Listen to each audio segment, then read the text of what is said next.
Aiy-yu-kwee, nickname Melita, and welcome to my channel, The Midnight Librarian. Today I'm going to talk about my July wrap-up. I apologize for any background noise you might hear. My cat got sprayed by a skunk a couple days ago and she's laying here beside me. Unfortunately, even though despite 2 baths, including a solution of hydrogen peroxide, soap, and baking soda, she still stinks. Not to the point where it's that it kind of sticks to everything, but it is noticeable when I am in a closed-in room with her. It definitely starts to get a little much for me. She also is a snorer, so she'll be sleeping here next to me as I film, so I apologize in advance for any of the background noises, and I apologize if it distracts you. So for the month of July, I read 9 books, 2,910 pages. Of those books, 4 of them were audiobooks, 1 was an ebook, and 5 of them were physical copies. I know that math doesn't add up, but with one of the audiobooks, I read the physical book as well. 6 of those books were own voices, including Cheyenne, Cuban, Dominican, Black, and LGBTQIA+. So I'm really happy that of that balance. I would prefer more people of color, authors, own voices books as well. I could up my LGBTQIA plus a bit more, but ultimately I'm pretty happy with those numbers.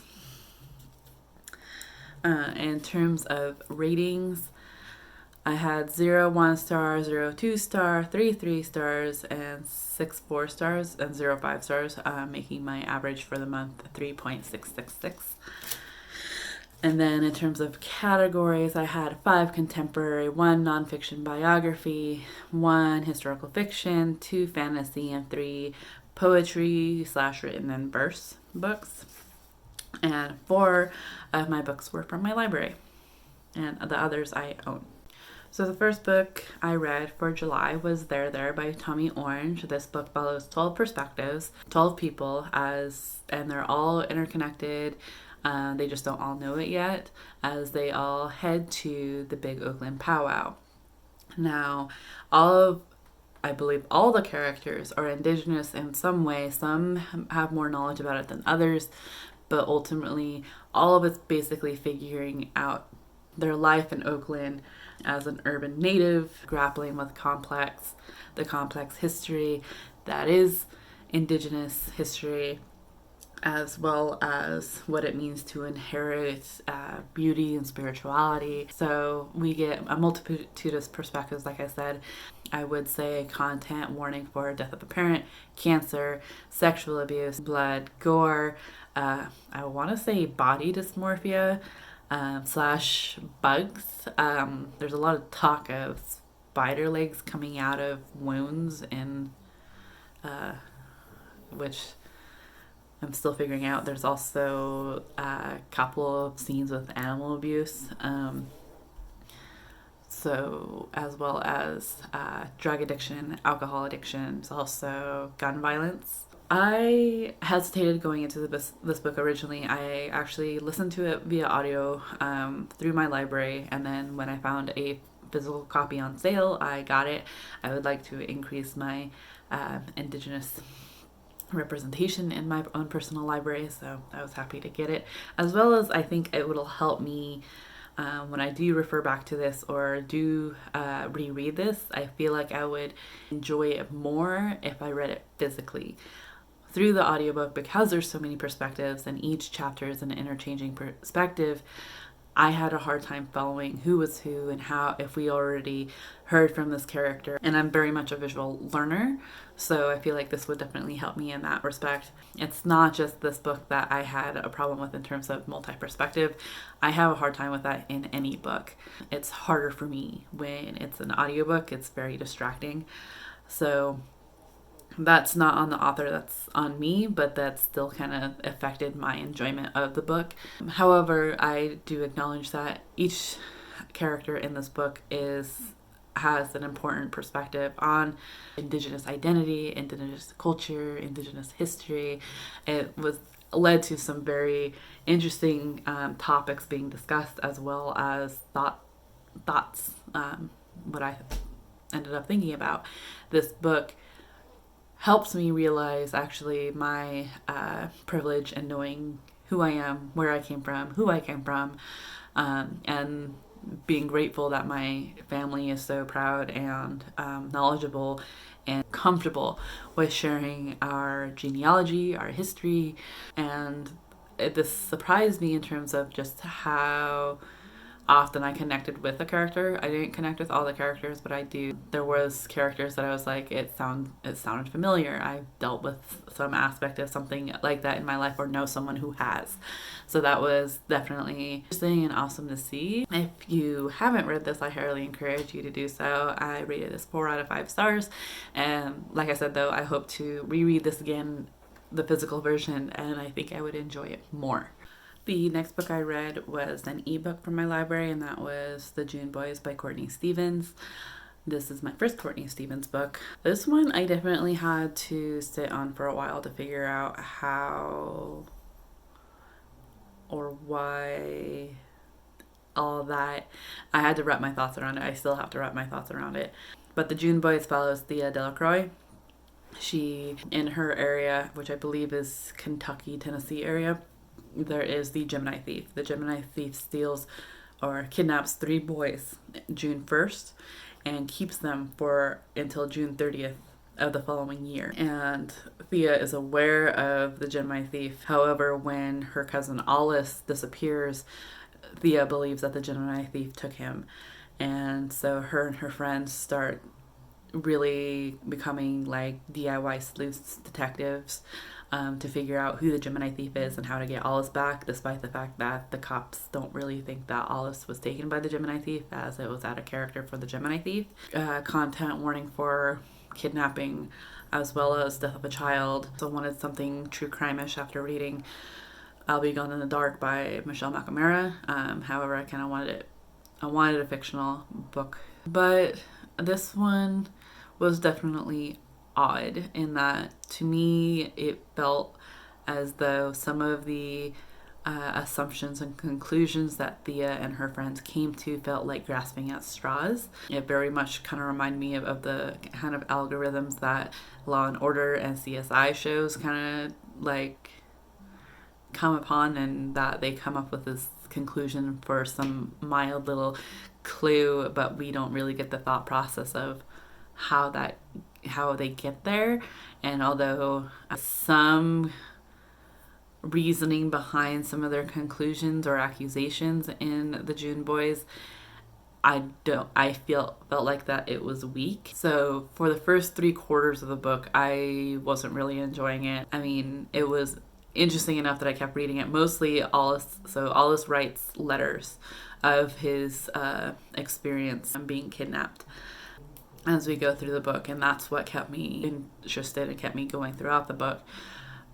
And it wasn't until the last quarter of the book that I really got invested and really started getting interested in Thea's perspective as we got closer to figuring out who the Gemini thief was and if they were able to figure out where Alice and the other June boys were. That to me was interesting. That to me, it actually scared me. It actually made my heart race and got kind of creepy. But I don't think it saved the book at all.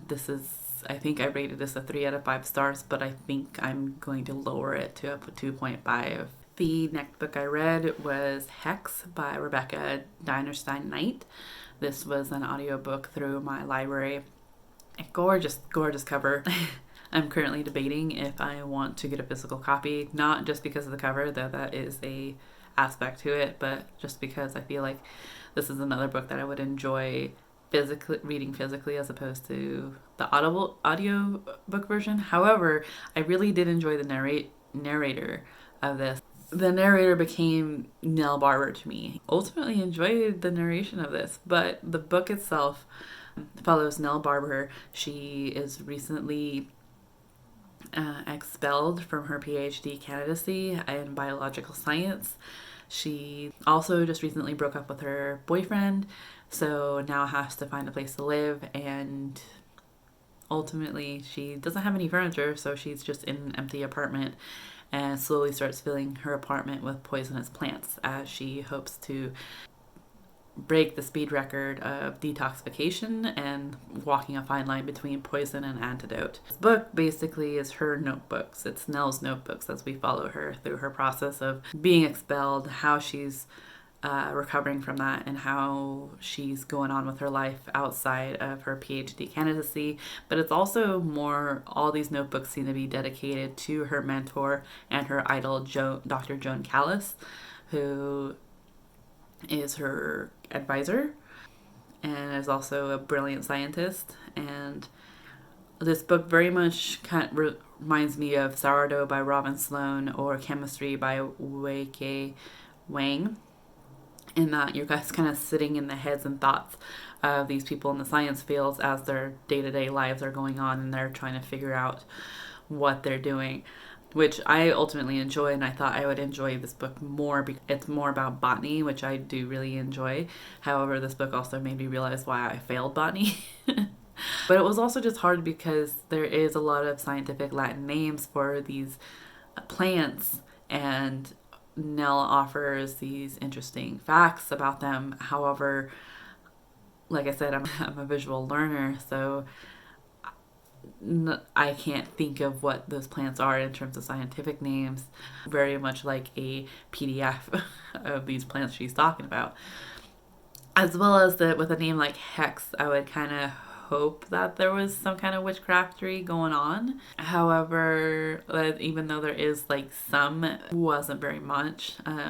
But yeah, so Nell's kind of going through, and her ex-boyfriend, Nell's best friend, and her boyfriend kind of intermingle with Dr. Joan Callis, as well as her husband, in this messy little life. And Nell's just kind of in the middle of it all. Ultimately, this book, I mean, it was interesting enough, but it definitely made me question why Nell had such an ideation with Joan, as we don't really get information on why or how Joan is a brilliant scientist, but it's more of Nell's infatuation with her. But even then, after seeing a few or hearing about a few interactions between Nell and Joan, I don't like Joan. She treats Nell like crap, and I don't understand it. Even as an advisor, it's just kind of like, what? Like, I didn't quite get it. So this was definitely a 3 out of 5 stars for me. I don't really know if it's going to be worth a reread or not. Even though I'm debating on the physical copy, I don't know if it's worth it. And it's like, the more I think about it, the more it's not. The next book I read was also another audiobook through my library, and that was All Boys Aren't Blue by George M. Johnson. This book is a nonfiction autobiography, as George recalls the life he had growing up as a Black gay boy, basically figuring out his identity, how society kind of failed him, and how we can do better, not just as a society, but also as individuals in the community. And it was really impactful and really educational for me. Trigger warnings or content warning for bullying. There is a bit of blood. For me in particular, I would have liked to know about, I have a hard time with teeth injuries, and that was, there's sexual assault, there's sexual content,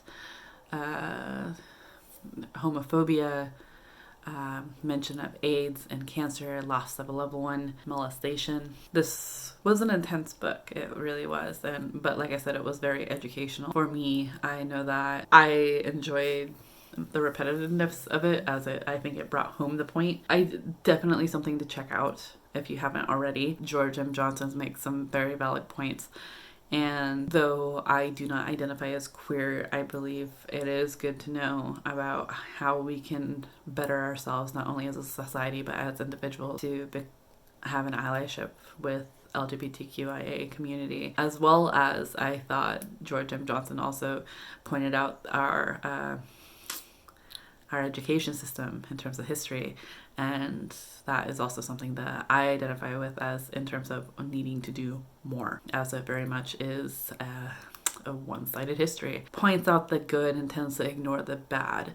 I thought it was some very valid points, and I ultimately really enjoyed this book. It does get intense at times. However, it is a relatively quick read, so I do highly suggest it. This was 4 out of 5 stars for me. These next few books I read for the Reading Rush. The Reading Rush is something that happens every year.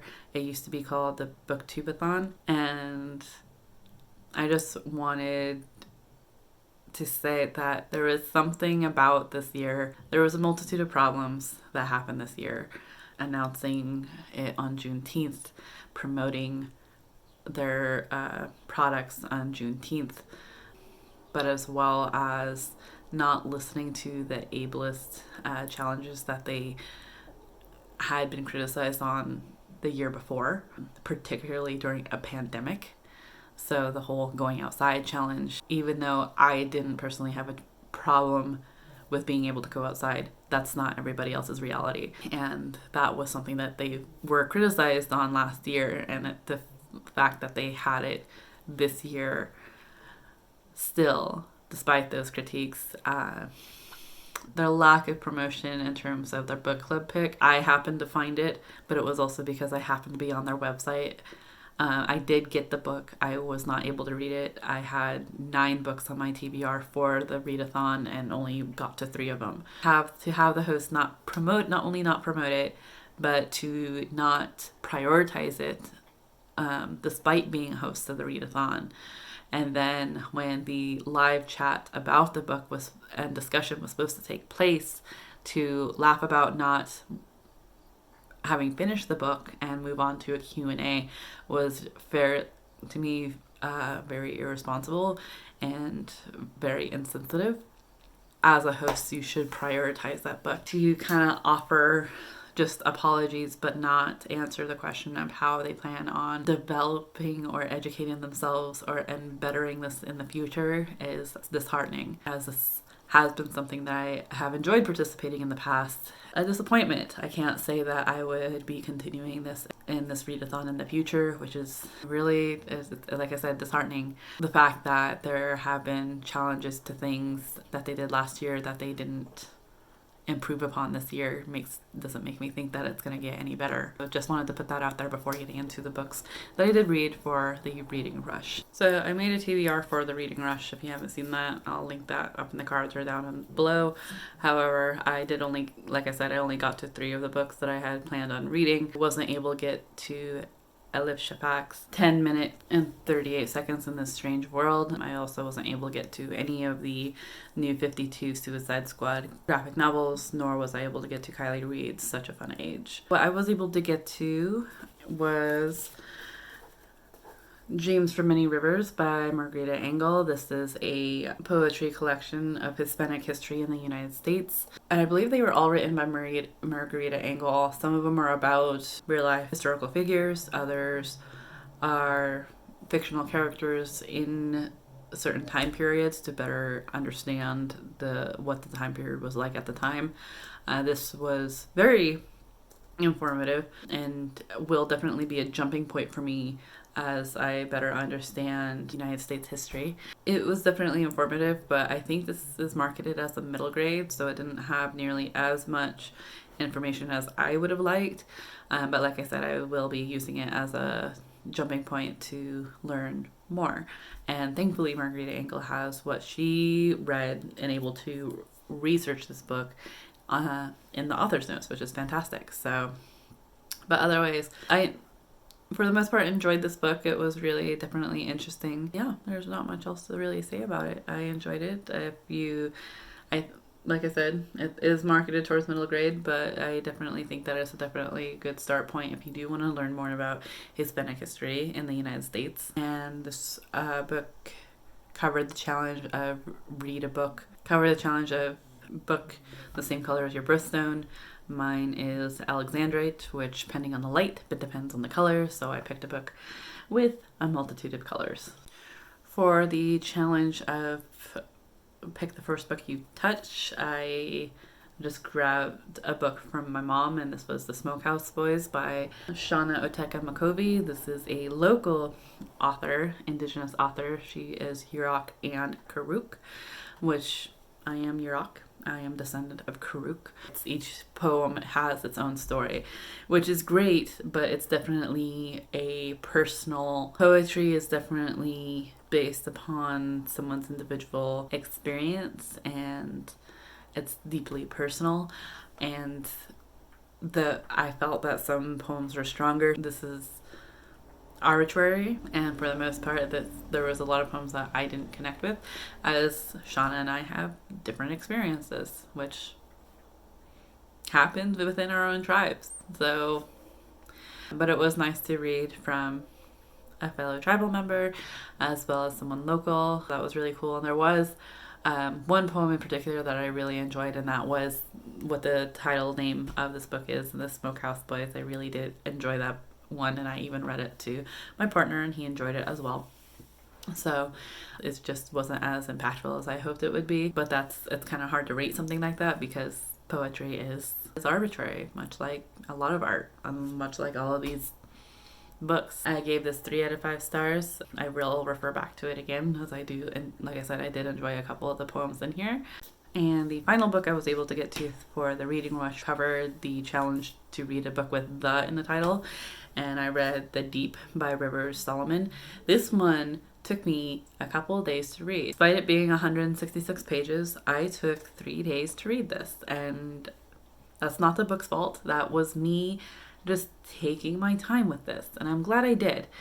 This book follows Aiy-yu-kwee, who is a mer person, descendant of the African women who were tossed overboard during the transatlantic slave trade. These women were pregnant, and their infants survived and adapted to live in the ocean. So, and Aiy-yu-kwee is her people's historian. So they are found that they are able to collect. The historian basically remembers all the collected memories of their ancestors clear back to some of the first descendants of these African women that were tossed overboard and drowned. So definitely an interesting look at intergenerational trauma, mental health, and in turn physical health. This Aiy-yu-kwee feels that she doesn't know herself because she has all the collected memories of her ancestors. She can't figure out who she is as a person with all the ancestors' memories crowding her mind and not being able to remember, like, her own memories aren't prevalent in her life. So, and she doesn't feel like she's strong enough to keep her ancestors' memories. So when once a year she gives her people back these memories to have them remember who they are and where they came from. And during that time, it's like a 3-day process to give them the memories back and have them live those memories for 3 days. And during that time, Aiy-yu-kwee is free of those memories, and she feels as if she gets these memories back, she may die. So she flees from her people and flees from the memories, and is basically trying to figure out who she is as an individual away from her people and away from those memories. I really enjoyed this book, and I really like the topics of conversation in here. I enjoy the fantastical element of mer people as well as the open conversation. Aiy-yu-kwee meets humans, just having casual conversations, like just questions of gender identity, sexual identity, and it was very casual, and I enjoyed that. I really enjoyed this. This was 4 out of 5 stars for me. The next book I read for July, I finished in 1 day, and that was Clap When You Land by Elizabeth Acevedo. This book follows Camino, Rios, and Yahara, Leos as they figure out that their father has died in a plane crash that has killed all the passengers on board, including the pilots. It crashed into the Atlantic, heading to the Dominican Republic. Camino is in the Dominican Republic. Yahara is in New York. We find out that their father died on this plane crash, and ultimately that they are sisters. They were not aware of that before, just finding out, and are basically coping with not only the grief of losing their father, but the secrets he kept from them. I love Elizabeth Acevedo's writing. She writes in verse. I love listening to her narrate her own books as I read them, as I think that is the best way to be able to get them as accurately as I can. I have to say The Poet X was the strongest work that I've read from Elizabeth Acevedo, even after reading this one. Doesn't mean I didn't enjoy it. I really did enjoy it. I just don't think it was as strong as The Poet X. Like I said, though, I did still enjoy this. I thought it has some really good topics in terms of grief, content warning for death of a parent, as well as sexual harassment. Hearing both the sisters' perspectives was really interesting. I heard complaints that it's hard to separate the two sisters' perspectives as they felt too much alike. I wouldn't say that they felt too much alike, but it didn't feel like they were as fleshed out as they could have been. I think it was enough to separate their voices, but I think this book could have delved into it more. It definitely felt like there were great topics of conversation to be had, and though they kind of have it in here, it could have been better. So the topic of grief could have been explored better, as well as finding family. Like, I would have liked more of a dynamic between the sisters, learning of each other, learning about each other, learning about Manhattan, learning about or not Manhattan, learning about New York, learning about the Dominican Republic and each other's lives a bit more. The ending of this felt a little rushed to me. It's like a sibling bond equivalent to insta-love. Yes, they didn't quite mesh beforehand. Yahara was more willing than Camino, but I felt like that I would have liked to see that developed a bit more, and that there were a couple of missed opportunities and missed discussions. Yeah, so I gave this 4 out of 5 stars. And the last book I finished for July, and that was Inheritance by Christopher Poloni. I finally finished this monster. Oh goodness. So basically this series is the one that made me think that I wasn't into high fantasy. I don't necessarily know if this is considered high fantasy because it's YA, but having a hard time getting into Lord of the Rings is also why I think I'm not into high fantasy. This series. So I'm finally done with this original series. Christopher Poloni did have I think it was a short story collection or a short book that he released in 2018 that kind of furthers the story of Aragon. So this is the 4th book in the series, so I'll talk about the series in general. Aragon is 16. He's a farm boy. He helps his uncle and his cousin on their farm, and he has no recollection of the outside world aside from where he lives in Palancar Valley, Carvajal. He is interested in stories from the outside world. He is really there is a storyteller in town that he loves listening to. When out hunting, he comes across an egg, and out of that egg hatches a dragon. And he has heard tales of dragon riders. It's been long since they roamed the land. So when he finds out that he is a rider, he is really excited and is sent on endless learnings, instruction, and dives into this world that is more complex than he knew. There's a king that is currently in power that had killed off, or supposedly killed off, the dragon riders, and it is the plan to overthrow this king. This series took me 4 years to get through. So the series was my partner's favorite series of all growing up. He's reread it multiple times throughout his years. And when we first got together, there was this unspoken agreement that we would read each other's favorite series. He read Harry Potter, which was my favorite series at the time, within a year, which was good on him. I had the hardest time getting through this series. Like I said, I read 1 book per year, and we read this last book together, which was great. So it's Started this book in April, finally finished it. That's probably the quickest I finished one of these books. Ultimately, the conclusion of this book made the whole series worth it to me, and it actually made me tear up. Of course, I can't say it because it would be spoilers, but I thoroughly enjoyed it. My critique with the whole series is that with how many deaths there are throughout the series, I can't say any one of them really affected me. Reason being, and this is the whole multi-perspective thing again, and that there is so many characters in this that when a death happened, I wasn't connected to it. So I also didn't really care for anything political in this book. Multi-perspective aspect, even though it tends to be between 3 characters in particular, is still hard for me with that, because once I start getting invested in one, we get switched to another, and it's so frustrating to me. Would give this book in particular 4 out of 5 stars. I will, if you're interested in knowing my full thoughts on the whole series, let me know and I'll do a video of that. But it's finally done. Yes, these are the books that I've read in the month of July, as well as the June Boys, All Boys Aren't Blue, and Hex. If you've read any of these, let me know your thoughts on them.